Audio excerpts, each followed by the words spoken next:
अवधूत चिंतन श्री गुरुदेव दत्त स्वामी महाराज की जय. छत्रपती शिवाजी महाराज की जय. गुरुपौर्णिमा जवळ येत आहे. गुरुपौर्णिमेनिमित्त आपण घरच्या घरी महाराजांचं गुरुपद कसं घ्यायचं हे लक्षात सगळ्यांनी गुरुपद घरच्या घरी महाराजांचं कसं घ्यायचं. खूप जण म्हणणार आम्ही मठामध्ये घेतो, केंद्रामध्ये घेतो किंवा कोणत्याही ठिकाणी घेतो. पण आपल्या घरातील आपण ज्या घरातील फोटो असेल, मूर्ती असेल, त्याला रोज आपण पूजन करत असतो. मग त्यांचं गुरुपद कसं घ्यायचं त्याच्याबद्दल मी आज पूर्ण माहिती सांगणार आहे. चॅनलवर पहिल्यांदा आला असेल तर अवश्य सबस्क्राईब करा, म्हणजे येणारे नवीन व्हिडिओ श्री स्वामी समर्थ महाराजांचे गुरुचैत्राची आणि नवनाथ पारायणाबद्दल माहिती भेटेल. गुरुपौर्णिमेच्या दिवशी देहधारी व्यक्तीकडून, जिवंत व्यक्तीकडून कानामध्ये गुरुमंत्र घ्यायला पाहिजे. तुम्ही म्हणणार कोणाचा गुरुमंत्र घ्यायचा? तुम्ही तुमचा शोध तुम्ही स्वतः घ्यावा किंवा गुरु तुमचा शोध घेईल. गुरुमंत्र देहधारी व्यक्तीकडून गुरुपौर्णिमेच्या दिवशी काय करायचं, देहधारी व्यक्ती आहे त्यांचं पाद्यपूजन करून गुरुमंत्र आपल्या कानामध्ये कान फुकायला पाहिजे. गुरुमंत्र तुम्ही म्हणणार मग महाराजांचा आम्ही गुरुमंत्र घेतो. आपण महाराजांचा घेतो, पण एक देहधारी व्यक्ती आणि जिवंत व्यक्तीचा गुरुमंत्र आपण घ्यायला पाहिजे. आई वडील हे गुरु असतात. आपण खूप कन्फ्यूज होतो बघा. गुरु म्हणजे काय? आपल्याला वाटतं टीचर म्हणजे गुरु, ते तर आहेच. शिक्षक जे आहे ते गुरु आहेच. आई वडील आहे ते गुरु आहे. जे अध्यात्मामध्ये आपल्याला जे मार्गदर्शन करता, अध्यात्मामध्ये आपली प्रगती करता, तो व्यक्ती आपला गुरु असतो, हे लक्षात ठेवा. गुरुमंत्र आपल्या कानामध्ये, देहधारी व्यक्तीकडून गुरुमंत्र कानामध्ये घेणं खूप महत्वाचं आहे. कान आपले फुकणं महत्वाचं आहे. मी पण गुरुमंत्र घेतलेला आहे. प्रल्हाद महाराजांचे साखरखेडा आहे. मी पण म्हणत होतो की नाही, महाराज माझे गुरु आहे, श्री स्वामी समर्थ महाराज. प्रत्येक वर्षी 3 पळ्या पाणी टाकलं म्हणजे झालं असं नाहीये. गुरूंचा मंत्र आपल्या कानामध्ये यायला पाहिजे, कान मंत्र पाहिजे, ते खरं तत्व असतं. मग साखरखेडा आहे, प्रल्हाद महाराज त्यांचं मग गुरुमंत्र घेतलेलं आहे. त्यांचं मंत्रचं अखंड जप, आपण जर जप नाही केला तर गुरुला जप करावा लागतो, गुरुला त्रास होतो. म्हणून देहधारी व्यक्ती, गुरुपौर्णिमेच्या दिवशी तुम्ही देहधारी व्यक्तीकडून गुरुमंत्र घेतला असेल, त्या दिवशी त्यांच्या घरी जावं, त्यांच्या घरी जायचं, पाद्यपूजन करायचं, त्यांच्याशी बोलायचं, हे करायला पाहिजे. आता आपण घरच्या घरी गुरुमंत्र कसा घ्यायचा? घरच्या घरी कोणाची गरज नाही. आपल्या घरामध्ये महाराजांचा फोटो असेल, महाराजांची मूर्ती असेल, फोटो असेल, गुरुपौर्णिमेच्या दिवशी सकाळी उठायचं, महाराजांच्या मूर्तीवर अभिषेक करायचा. आता खूप जणांच्या घरी मूर्ती नाहीये, मग हट्ट नका करू, मूर्तीच पाहिजे असं नाहीये. नाही, नसली मूर्ती काही हरकत नाही.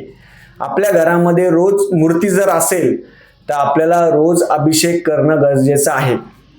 श्री सुक्त, पुरुष सुक्त, पवमान सुक्त हे म्हणण्याचं गरजेचं आहे. महाराजांना 2 टाइम नैवेद्य दाखवणं गरजेचं आहे. त्यांनीच मूर्ती ठेवा, नुसती देवघराला जड करू नका. फोटो असेल आपल्या घरामध्ये, मग मूर्ती असेल त्या दिवशी गुरुपौर्णिमेच्या दिवशी, तर मूर्तीला अभिषेक करायचा. श्री सुक्त, पुरुष सुक्त अभिषेक केल्यानंतर काय करायचं, आपण मूर्तीला अभिषेक केल्यानंतर फोटो आहे, फोटोचं पण पूजन करायचं. समजा आता हा फोटो आहे, फोटोचं पूजन करायचं. गंध, अक्षता, फुल, महाराजांना हार घालायचा आणि महाराजांच्या पायावर 3 पळ्या पाणी टाकायचं. 3च पाय, ब्रह्मा, विष्णू, महेश, 3 पळ्या पाणी आहे महाराजांच्या चरणावर टाकायचं. मूर्ती असेल, मूर्तीचा अभिषेक केल्यानंतर मूर्ती चौरंगावर ठेवा, पाटावर ठेवा. पाटावर मूर्ती ठेवल्यानंतर एक डिश घ्या, त्याच्यावर पाणी ठेवा, त्याच्यावरती खाली अक्षता ठेवून मूर्ती ठेवायची आणि मूर्ती ठेवल्यानंतर मूर्तीच्या चरणावर 3 पळ्या पाणी टाकायचं. 3च पळ्या पायावर. खूप जण डोक्यावर टाकता, तसं नाही. महाराजांना धक्का लागला नाही पाहिजे. कधी लक्षात ठेवा, गुरूंचं चरण महत्वाचं असतं. लक्षात ठेवा, गुरूंच्या चरणामध्येच ताकद आहे. गुरूंच्या चरणामध्ये ताकद आहे. तुम्ही म्हणणार कसं काय? गुरूंचं पाद्यपूजन करतो आपण, कशासाठी करतो? की गुरूंच्या चरणामध्ये ताकद असते. मग 3 पळ्या पाणी टाकायचं आणि म्हणायचं की महाराज, आजपासून तुम्ही आमचे गुरु, परमात्मा गुरु आहात. आम्ही आजपासून 3 अध्याय, 11 माळी तुमचा जप आम्ही करणार आहोत. आम्हाला तुम्ही गुरुमंत्र द्यावं. तुम्ही आमचे गुरु व्हावे. महाराजांना म्हणायचे की तुम्ही आमचे गुरु व्हावे. हे 1 वर्षासाठी असतं. आपण मठामध्ये, केंद्रामध्ये करत असतो बघा, 1 वर्षासाठी. पण आपल्या घरी काय होतं, खूप जण केंद्रामध्ये मठामध्ये गुरुमंत्र घेतात किंवा 3 पळ्या पाणी टाकतात, पण आपल्या घरच्या मूर्तीवर करत नाही, ते करतच नाही घरच्या मूर्तीवर. सगळ्यात सुरुवात आपल्या घरच्या मूर्तीपासून करा, आपल्या फोटोपासून करा. ज्या फोटोला आपण रोज पूजन करतो, ज्या मूर्तीला आपण रोज पूजन करतो, त्या फोटोवर मूर्तीवर गुरुपूजन करायचं, पाद्यपूजन करायचं, 3 पळ्या पाणी टाकायचं. महाराजांना म्हणायचं की आजपासून तुम्ही आमचं गुरुपद घ्या, स्वामी चैत्र असेल, एक 11 माळी जप असेल आम्ही करणार आहोत असं म्हणायचं आणि दर्शन घ्यायचं. हे लक्षात ठेवा, हे सगळ्यांनी करायचं. मग ते केल्यानंतर तुम्ही मठामध्ये जा, केंद्रामध्ये जा, देहधारी व्यक्ती असेल त्यांच्याकडून गुरुमंत्र, कानामध्ये गुरुमंत्र घ्यावा. आता गल्लोगल्ली भरपूर गुरु झाले, त्याच्यामुळे गुरुची पारख आपण आपली स्वतः करावी, स्वतः आपण पारख करावी. नाही भेटला कोणता गुरु तर आपण आपल्या महाराजांचं नामस्मरण करा, स्वामी चरित्र वाचा, साधं आणि सोपं आहे. गुरुपौर्णिमेच्या दिवशी नैवेद्य काय करायचा, तुम्ही गुरुपौर्णिमेच्या दिवशी ज्यांनी गुरुमंत्र घेतला आहे, ज्यांनी कान फुकले असेल त्यांनी उपवास करावा.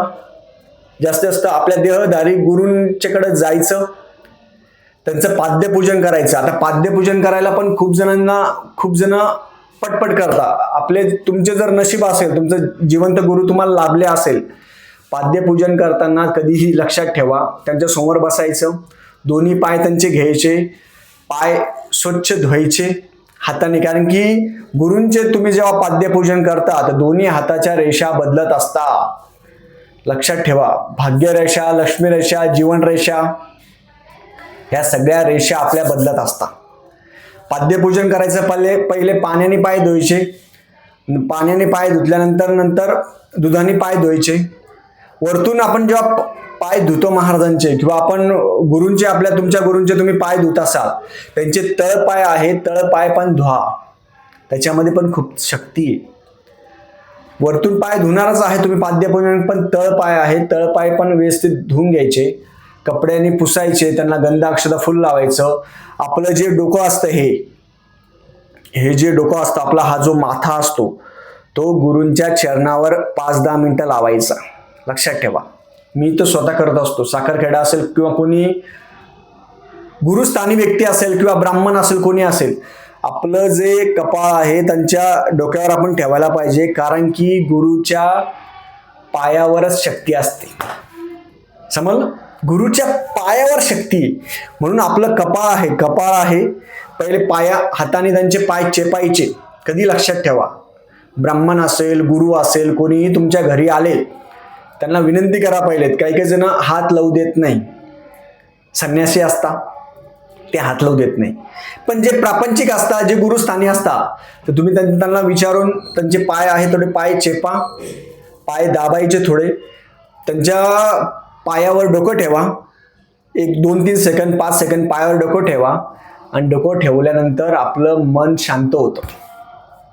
आपण जसं पांडुरंगाच्या विठ्ठलाचे कसं पाया पडतो, डोकं ठेवून पाया पडतो, तसं गुरु असेल, ब्राह्मण असेल, त्यांच्या पाद्यपूजन करा, पाय ठेवा, डोकं ठेवा.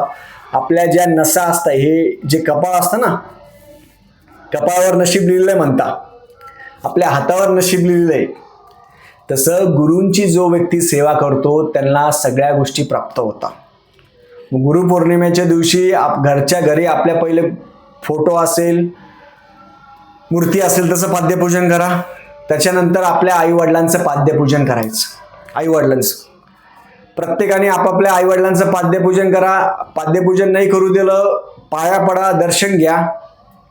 आणि सरस्वती पूजन त्या दिवशी खूप जण आता सरस्वती करतात, सरस्वतीचा संच घेणं खूप जणांना परवडत नाही. सरस्वतीचा संच घ्यावा असं काही नाहीये. त्या दिवशी सरस्वती मातेचं काय करायचं, प्रज्ञावर्धन स्तोत्र सगळ्यांनी म्हणा, गणपती स्तोत्र म्हणा, प्रज्ञावर्धन स्तोत्र, गणपती स्तोत्र, गणपती अथर्वशीर्ष. बस आपले जे गुरु असेल, ज्यांनी तुम्हाला मार्गदर्शन केलं, त्यांना फोन करा, मेसेज करा, त्यांना भेटायला जा. गुरुपौर्णिमेच्या दिवशी आपल्या गुरूंना भेटायला जाणं महत्वाचं आहे. ज्यांनी गुरुमंत्र घेतला त्यांना भेटायला जा, त्यांचं पाद्यपूजन करा, त्यांच्याजवळ बसा, सेवा घ्या, सेवा करा. आणि त्या दिवशी गुरु एक मार्गदर्शन असतं बघा. खूप जण म्हणतात गुरुमंत्र कोणाकडून घ्यायचा, तुम्हाला ज्यांच्याकडून गुरुमंत्र घ्यायचा त्यांच्याकडून घ्या, फक्त पारखून निरखून घ्या. कानामध्ये मंत्र घेणं, गुरुमंत्र घेणं हे सोपी गोष्ट नाही. तुम्ही जप नाही केला तर गुरुला जप करावा लागतो, लक्षात ठेवा. गुरुला एवढा त्रास असतो. म्हणून गुरुमंत्र आपण घेतोय आणि गुरु सहसा जो असेल तो ब्राह्मण असावा, हे लक्षात ठेवा. हे माझं तत्व आहे. प्रत्येकाचं वेगवेगळं असेल, पण गुरु जो असेल तो ब्राह्मण असा. कसा असतो? ब्राह्मण असला तर तो धर्माचरण करणारा असतो, संध्यावंदन करणारा असतो. म्हणून गुरु हा ब्राह्मण असावा. हे तर गल्लोगल्ली भरपूर गुरु झालेले आता. कोणी उठतं गुरु होतो, तसं नाहीये. आपण आपल्या ब्राह्मण गुरु असावा, दत्तमार्गी असावा, सेवा करणारा असावा. हे आपण करा, लक्षात ठेवा. आणि नाही भेटले आपल्याला गुरु, महाराज गुरु आहे किंवा सद्गुरू प्रल्हाद महाराज असेल, मी तुम्हाला सांगतो प्रल्हाद महाराजांचा गुरुमंत्र तुम्ही घेऊ शकता, काही हरकत नाही. सोपं आहे ते. त्यांना काहीच लागत नाही. गुरुमंत्र घेण्यासाठी काय लागतं? त्यांना एक नारळ लागतं फक्त, बस. दुसरं काहीच नाही. आपण निरीले वस्तू ते वापस देतात. म्हणून अशा पद्धतीने गुरुपौर्णिमेच्या दिवशी गुरूंना आपल्या घरी बोलवा, त्यांचा आदर सत्कार करा, त्यांचं त्या दिवशी पाद्यपूजन करा. सगळ्यांनी पाद्यपूजन करायचं. ते पाद्यपूजनाचे तीर्थ असेल ते जपून ठेवायचं. घरी कोणाला जर काही प्रॉब्लेम झाला असेल घरामध्ये पाणी, आपण ते टाकू शकता. म्हणून गुरुपौर्णिमेच्या दिवशी आपल्या घरच्या मूर्तीवर, फोटोवर प्रत्येकाने गुरुमंत्र घ्यायचा, रोज जप करायचा. आणि जप केल्यानंतर एक प्रकारची एनर्जी, ताकद आपल्याला भेटत असते, लक्षात ठेवा. म्हणून तुम्ही अजून पण गुरुमंत्र घेतला नसेल, कान फुकले नसेल, तुम्ही म्हणता मग महाराजांचं घेताय. मी पण तसं म्हणत होतो. मी म्हणायचो नाही महाराजच, श्री स्वामी समर्थ महाराजच माझे गुरु आहे. कारण की 2006 पासून महाराज आहे की महाराज शिवाय दुसरं काही नाही, हे माझं तत्व होतं. 2006 पासून श्री स्वामी समर्थ महाराज म्हणजे सगळ्यात तेच महत्वाचे, अजून पण आहे. पण देहधारी व्यक्ती, जिवंत व्यक्ती, देहधारी व्यक्तीकडून आपण गुरुमंत्र घेत नाही, कान फुकत नाही. गुरुचा हात आपल्या डोक्यावर येत नाही. गुरूंचा हात आपल्या डोक्यावर आला पाहिजे. गुरूंचा हात आपल्या डोक्यावर आपण ठेवायला सांगा. जेव्हा तुम्हाला गुरु भेटेल त्यांना म्हणा तुमचा हात आमच्या डोक्यावर ठेवा. काहीच नाही, गुरुचा हात ज्या व्यक्तीच्या डोक्यावर राहील एक प्रकारची शांती भेटते आणि एक प्रकारचं मन शांत होतं. म्हणून तुम्ही गुरुमंत्र घेतला असेल नसला असेल, गुरुचा हात आपल्या डोक्यावर ठेवायला सांगा. त्यांचं जेव्हा दर्शन घेणार त्यांना म्हणायचं, गुरूंना म्हणायचं की तुमचा हात आमच्या डोक्यावर ठेवा. कारण की पायावर जी शक्ती असते, हातावर पण खूप शक्ती असते. जिवंत गुरुचा हात आपल्या डोक्यावर जर आला तर मन शांत होतं. मनामध्ये काही चिंता राहत नाही, ना चिंता ना भय, काहीच नाही. म्हणून कधीही लक्षात ठेवा, ब्राह्मण व्यक्ती असेल किंवा गुरुस्थानी कोणी असेल तुमच्या घरी आले, त्यांना गुरुपौर्णिमे दिवशी घरी बोलवा, पाद्यपूजन करा. पाय असेल पाण्याने असेल दुधाने असेल पाद्यपूजन करा. गुरूंचे तळपाय असेल ते पण छानपैकी आपल्या हाताने तळपाय स्वच्छ करायचे. गुरुचरित्रामध्ये वर्णन आहे बघा, ते दीपक जे असेल ते गुरूंची सेवा करता, गुरूंची शिशू असेल सगळ्या गोष्टी करत होते. विचार करा, ब्रह्मा विष्णू महेश्वर आले आशीर्वाद देण्यासाठी. म्हणून कधी लक्षात ठेवा, गुरुपौर्णिमेच्या दिवशी किंवा कधीही गुरूंना आपल्या घरी बोलवायचं, पाद्यपूजन करायचं. तळपाय असेल ते चांगले स्वच्छ धुवा, स्वच्छ पुसा. ते केल्यानंतर गुरूंचा हात आपल्या डोक्यावर एक 5-10 मिनिटं तरी ठेवा. त्याच्याने काय एनर्जी येते, काय वाटतं, तुम्ही मला कमेंट करून सांगा. खूप आशीर्वाद आहे. म्हणून गुरुपौर्णिमेसारखा दिवस नाही. गुरुपौर्णिमेच्या दिवशी तुम्ही गुरूंच्या घरी जा किंवा त्यांना घरी बोलवा. पाद्यपूजन सगळ्यांनी करावं, गुरुमंत्र सगळ्यांनी घ्यावा. तुम्हाला वाटेल ज्यांचा गुरुमंत्र घ्यायचा त्यांचा गुरुमंत्र घ्या, पण सगळ्यात पहिले महाराजांचं 3 पळ्या पाणी टाकून महाराजांचा गुरुमंत्र प्रत्येकाने घ्यावा. झालेली सेवा मी महाराजांच्या रुजू करतो. श्री स्वामी समर्थ.